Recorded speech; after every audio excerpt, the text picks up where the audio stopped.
बोलिए महाकालेश्वर भगवान की जय। हमारा टूर आपको धार्मिक स्थानों के विभिन्न दर्शन कराता है और आज हम आपको उज्जैन की नगरी में ले चलते हैं। 12 ज्योतिर्लिंगों में एक प्रमुख महाकाल ज्योतिर्लिंग का यह इतिहास है। पौराणिक कथा यहाँ पर कब हुई थी, शिवलिंग की स्थापना किसने की थी और कहाँ बाबा महाकालेश्वर की कथा। भगवान महाकालेश्वर उज्जैन में राजाधिराज के रूप में विराजित थे। उज्जैन में महाकालेश्वर भगवान कब और क्यों और कैसे विराजित हुए, जानिए राजा चंद्रसेन की कथा। आपके मन में और दिमाग में काफ़ी सवाल होंगे, कैसे एक बालक की वजह से भगवान शिव महाकाल के रूप में विराजित होने को राजी हुए।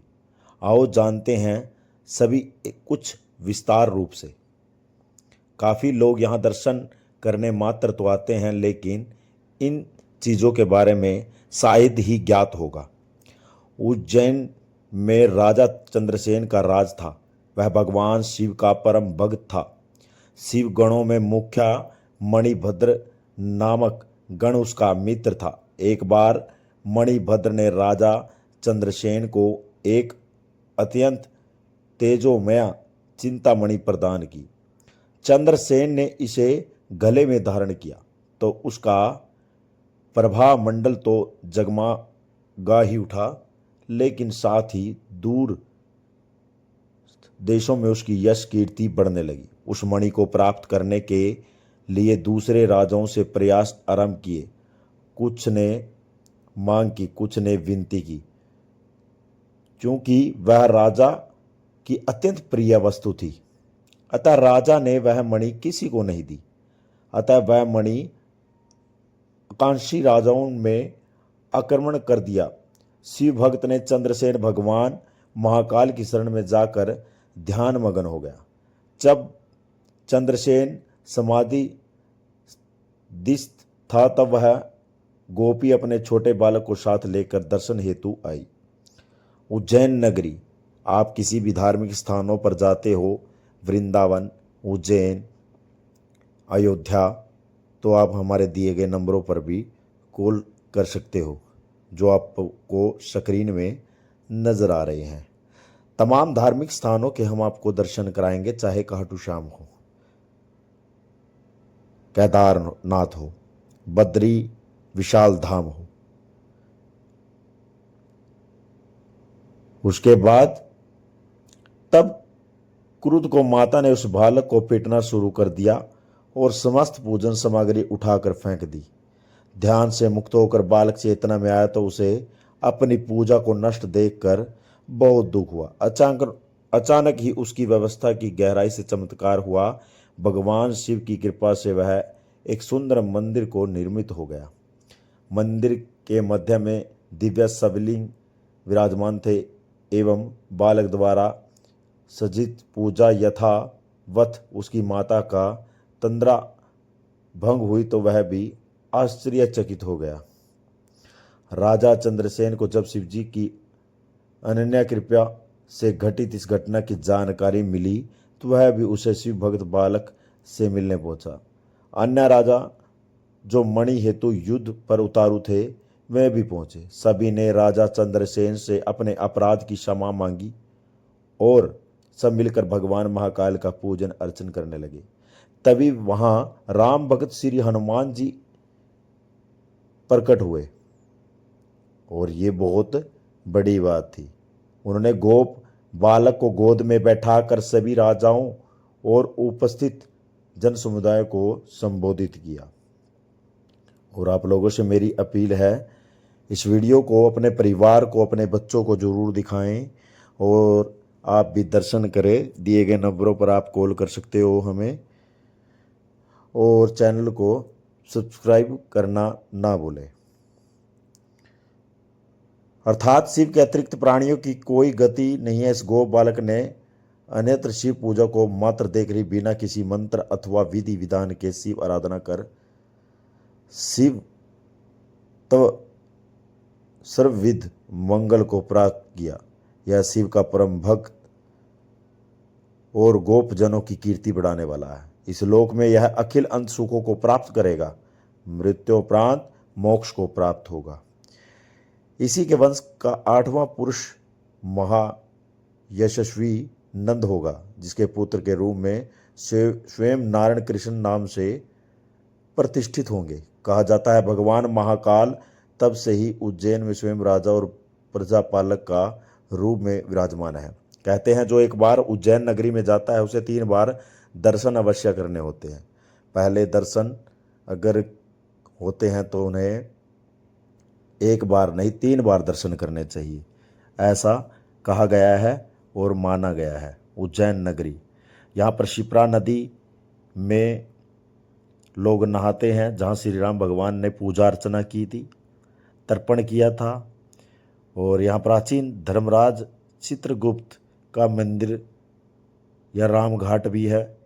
और आपको बता दें, कहा जाता है उज्जैन नगरी में महाकालेश्वर भगवान के दर्शन हेतु ममलेश्वर भगवान के अगर कोई दर्शन करते हैं तो पूजा पूर्ण रूप से मानी जाती है। जिस प्रकार से वैष्णो देवी हम जाते हैं तो वैष्णो देवी में जाकर हम भैरव जी के दर्शन करते हैं, ठीक उसी प्रकार पूजा पूर्ण संपूर्ण मानी जाती है। ठीक उसी प्रकार उज्जैन नगरी में महाकाल भगवान के दर्शन करने के बाद, भैरव जी के दर्शन करने के बाद ममलेश्वर भगवान के दर्शन जरूर करने चाहिए, तभी पूर्ण रूप से पूजा मानी जाती है। अब इस वीडियो को देखने वाले तमाम लोगों से मेरी अपील है, ज़रूर शेयर करें, अपने परिवार को ज़रूर दिखाएं। और हमारा जो टूर है वो वृंदावन, मथुरा और बरसाना तमाम अलग अलग स्थानों पर जाता है। अब सीहोर, ये सीहोर के दर्शन हम आपको दिखा रहे हैं।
अब हम आपको लेकर चलते हैं सीहोर। सीहोर में प्रदीप मिश्रा जी कथा सुनाते हैं। यहाँ पर तमाम श्रद्धालु आते हैं और मुफ्त में यानी रुद्राक्ष लेकर जाते हैं। लोगों का यहाँ लगातार आना जाना लगा रहता है। फिलहाल हम वृंदावन प्रेमानंद जी के बारे में बताते हैं। प्रेमानंद जी के दर्शन करने के लिए तमाम लोग पहुँचे हैं और आस्था और विश्वास का प्रतीक है प्रेमानंद जी महाराज। प्रेमानंद जी महाराज का असली नाम क्या है वो भी आपको बताते हैं। जब भी राधा रानी के भक्तों का जिक्र होता है तो उनमें सबसे पहले प्रेमानंद जी महाराज का नाम आता है। प्रेमानंद जी महाराज राधा रानी के परम भक्तों में से एक हैं। वर्तमान समय में वह वृंदावन में वास करते हैं। उनसे मिलने के लिए लाखों की संख्या में भक्त वृंदावन पहुँचे। प्रेमानंद जी महाराज का असली नाम क्या है और उनकी जीवन कथा क्या है, ये तमाम सवाल आपके मन में है। भक्ति में कितनी शक्ति है, कलयुग में इसका जीता जागता उदाहरण है परम श्रद्धेय प्रेमानंद जी महाराज। प्रेमानंद जी महाराज राधा रानी के परम भक्तों में से एक है। प्रेमानंद जी महाराज जी की भक्ति का ही असर ही है जो सालों की समस्याओं से जूझने के बाद भी वह रोजाना अपने भक्तों और श्रद्धालुओं के लिए आश्रम चल कर आते हैं। कुछ लोग उन्हें भगवान का अवतार भी मानते हैं और जानते हैं प्रेमानंद जी महाराज का असली नाम क्या है और उनका संघर्षपूर्ण जीवन कथा। हमारे प्रिय सन्यासी राधा वल्लभ भी संत अनिरुद्ध कुमार पांडे प्रेमानंद जी महाराज का असली नाम। महाराज जी का जन्म एक गरीब ब्राह्मण परिवार में हुआ। उनका पूरा परिवार भगवान के प्रति समर्पित है। प्रेमानंद जी महाराज का जन्म स्थान सरसोल ब्लॉक आखिरी गांव कानपुर उत्तर प्रदेश में सन 1972 में हुआ।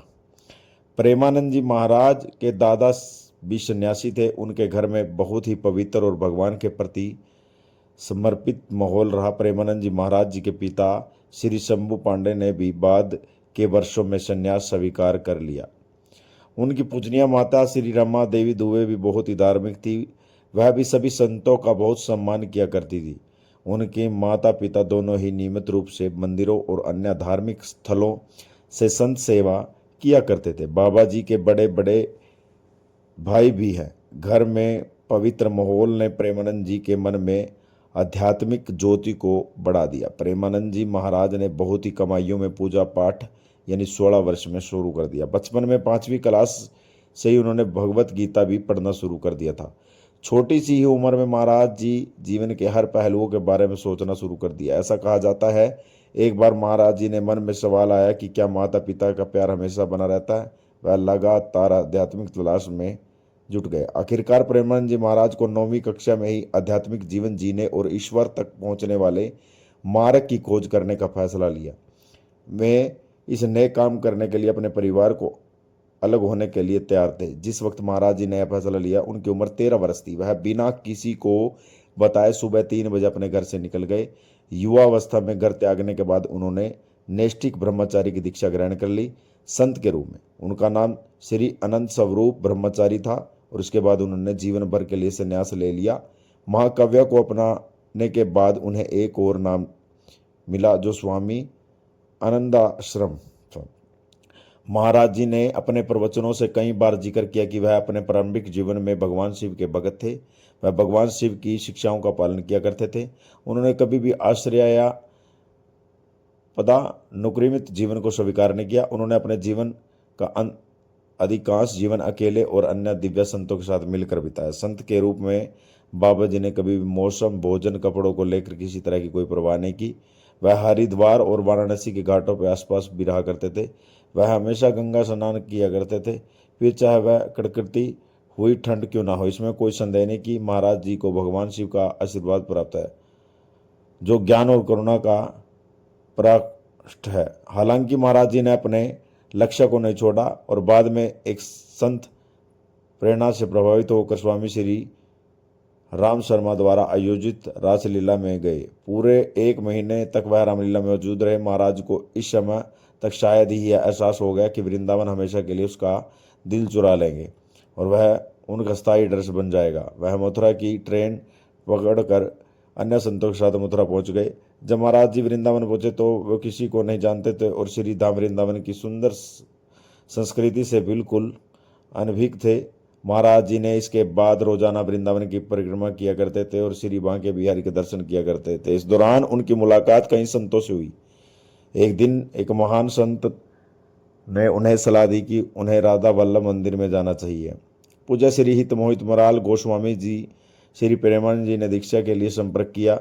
इसके बाद महाराज जी ने अपने वर्तमान सदगुरुदेव पूज्य श्री हित गौरांगणी शरण जी महाराज जो सहचरी भाव के सबसे प्रसिद्ध और सम्मानित संतों में थे उनसे मिले। प्रेमानंद जी महाराज ने 10 वर्षों से अधिक समय से अपने गुरु सदगुरुदेव की सेवा की। अपने गुरुदेव श्री वृंदावन धाम के दिव्य आशीर्वाद से वह शीघ्र ही पूर्णतः सहचारी भाव में खो गए और श्री राधा के चरण कमलों में उनकी अटूट भक्ति विकसित हो गई और वह राधा रानी के दिव्य शक्ति के अंश बन गए। आज प्रेमानंद जी महाराज के प्रवचन सुनकर लाखों लोगों का जीवन बदल रहा है। प्रेमानंद जी महाराज के प्रवचनों को सुनकर आज के युवा भक्ति मार्ग पर चलना सीख रहे हैं और आप लोगों से मेरी खासकर अपील है आप भी अपने बच्चों को लेकर जरूर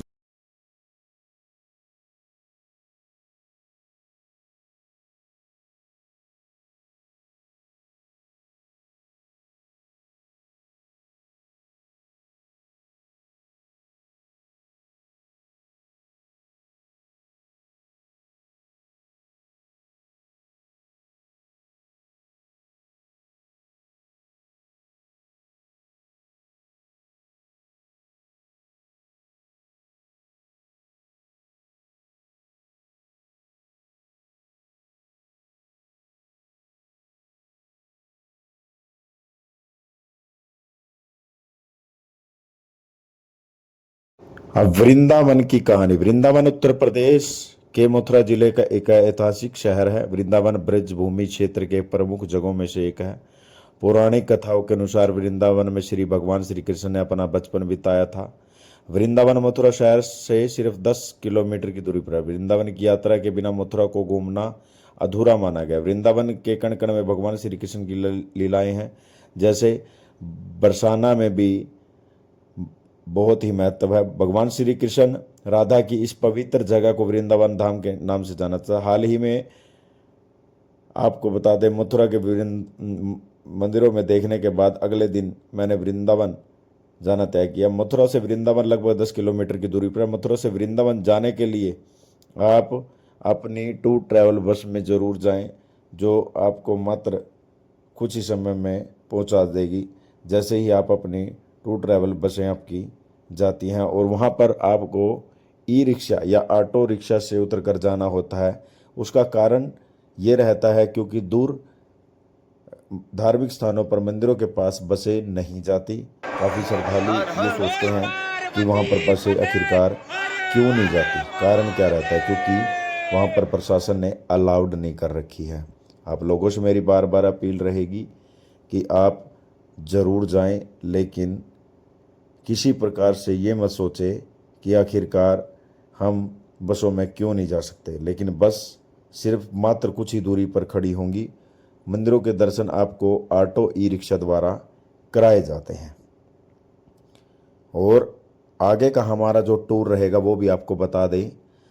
10 मई से 13 मई तक वैष्णो देवी धाम हमारा टूर ट्रैवल एसी बस हमारी करनाल से जा रही है। दिए गए नंबरों पर आप कॉल कर सकते हो और आप लोगों से मेरी खासकर यही अपील रहेगी। उसके बाद हमारे धार्मिक स्थानों की गतिविधियां हैं जो वो आपको मिलती रहेगी हमारे नंबरों के द्वारा। उसके बाद हमारा खाटू श्याम का रहेगा 14 मई से। खाटू श्याम के बाद हमारा अयोध्या में भी जाना होगा। तमाम धार्मिक स्थानों के दर्शन कराने हेतु आप लोग हमसे संपर्क कर सकते हो। हमारे द्वारा आप इन धार्मिक स्थानों, धार्मिक मंदिरों में जा सकते हो। दर्शन पाने हेतु आप लोगों से मेरी खास अपील है कि दिए गए नंबरों पर आप कॉल ज़रूर करें और धार्मिक स्थानों के दर्शन अवश्य करें। और कहा जाता है जो उज्जैन नगरी यानी महाकाल की नगरी में एक बार जाता है उसे एक नहीं बल्कि 3 बार जाना चाहिए। इससे संपूर्ण माना जाता है। जिस प्रकार कोई अपने घर परिवार में जागरण कराता है, तो जिस प्रकार से तारा रानी की कथा के महत्व दिया जाता है और जागरण वहीं संपूर्ण किया जाता है कि जब तारा रानी की कथा हो जाती है, जो उसको सुनता है। ठीक उसी प्रकार से अगर आप 3 बार दर्शन कर रहे हैं उज्जैन नगरी के, तो आपकी हर मनोकामनाएं पूरी होती हैं। आप लोगों से मेरी खास अपील है, इस वीडियो को देखने वाले साथ के साथ शेयर ज़रूर करें और धार्मिक स्थानों के दर्शन आप अवश्य करें। आप लोगों को धार्मिक स्थानों पर हमारी एसी बसें पहुंचाती रहेंगी और यूं ही आप लोगों का प्यार बना रहेगा। हम आपको बरसाना व तमाम धार्मिक स्थानों के दर्शन कराते रहेंगे। यही मेरी आपसे अपील है। बरसाना में भी लोग जाते हैं, यानी राधा रानी के मंदिर में तमाम लोग दर्शन, यानी बरसाना राधा रानी का मंदिर, लाडली जी का मंदिर मथुरा के पास ब्रह्मगिरी पर्वत के स्थित एक प्रमुख तीर्थ स्थल है जो लगभग 343 साल पुराना है। लाल पीले पत्थरों से निर्मित यह भव्य मंदिर राधा रानी को समर्पित है, जिन्हें लाडली जी कहा जाता है। स्थान बरसाना मथुरा उत्तर प्रदेश। अन्य नाम लाडली जी मंदिर, राधा रानी महल, श्री जी मंदिर। राजा वीर सिंह और 1675 में इसका नव निर्माण करवाया गया था। और अब हमारी वैष्णो देवी जो बस जा रही है शिवखोड़ी, अमृतसर, बाघा बॉर्डर, तमाम मंदिरों के आपको दर्शन कराएगी। फिलहाल आप लोगों से मेरी अपील है, इस वीडियो को देखने वाले तमाम अपने रिश्तेदारों और मित्र प्यारों को अवश्य ज़रूर भेजें ताकि वो भी इन धार्मिक स्थानों के दर्शन का लाभ उठा सकें। हिंदू धर्म में मंदिरों में ईश्वर की पूजा का अलग ही महत्व है। देश के विभिन्न मंदिर स्थित हैं जिनमें अलग अलग देवी देवताओं की पूजा करने का भक्तजन दूर दूर से आते हैं और पूर्ण रूप से लाभ भी उठाते हैं। और आप लोगों से मेरी खासकर अपील है, आप भी जरूर आएँ और मंदिरों के दर्शन करें और लाभ जरूर उठाएं। राधा रानी मंदिर की एक पहाड़ी स्थित है जिसकी ऊंचाई लगभग 250 मीटर है। वास्तव में इस मंदिर का इतिहास बहुत ही रोचक है और इससे जुड़ी कई धार्मिक कथाएं प्रचलित है। इस पहाड़ी में को बरसाने का माथा कहा जाता है। राधा रानी मंदिर को बरसाने की लाडली का मंदिर और राधा रानी का महल भी कहा जाता है। राधा रानी मंदिर मूल रूप से लगभग 5,000 साल पहले राजा ब्रिज नाभ कृष्ण के परपोते द्वारा स्थापित किया गया था। कहा जाता है कि मंदिर खंडर में बदल गया था, तब प्रतीक नारायण भट्ट द्वारा फिर से इसे खोजा गया और 1675 ईस्वी में राजा वीर सिंह द्वारा एक मंदिर बनाया गया। बाद में मंदिर का नवनिर्माण हेतु अगर बात करें तो बाद में मंदिर की वर्तमान संरचना का निर्माण नारायण भट्ट ने राजा टोडरमल की मदद से किया था, जो अकबर के दरबार में एक राज्यपाल थे। मंदिर के निर्माण के लिए लाल और सफ़ेद पत्थरों का इस्तेमाल किया गया। राधा और श्री कृष्ण का प्रेम का प्रतीक माना जाता है। राधा रानी के पिता का नाम वृषभानु और माता का नाम कीर्ति था। राधा रानी का जन्म जन्माष्टमी के 15 दिन बाद भाद्रपद मास की शुक्ल पक्ष की अष्टमी को हुआ था। इसीलिए बरसाना के लोगों को यह जगह और एक दिन बहुत महत्वपूर्ण है। इस दिन राधा रानी के मंदिरों को फूलों से सजाया जाता है। राधा रानी के 56 प्रकार के व्यंजन होते हैं। श्री जी मंदिर अपने